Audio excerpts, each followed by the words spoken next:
ಪರಿಶ್ರಮ ಅರ್ಪಿಸುವ ಕಾಪು ರಂಗತರಂಗ ಕಲಾವಿದರ ಈ ವರ್ಷದ ನೂತನ ನಾಟಕ ಕುಟ್ಯಣ್ಣನ ಕುಟುಂಬ ಜನವರಿ 6ರಂದು ಸೋಮವಾರ ಸಂಜೆ 5:30ಕ್ಕೆ ನಗರದ ಪುರಭವನದಲ್ಲಿ ಪ್ರದರ್ಶನಗೊಳ್ಳಲಿದೆ.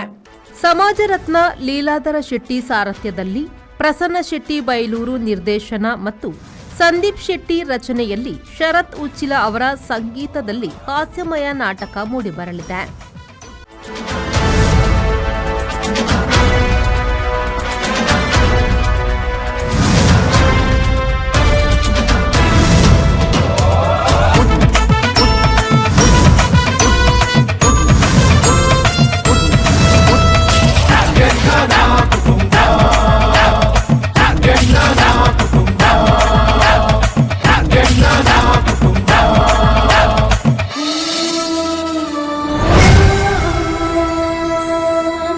Bureau report V4 news Mangaluru.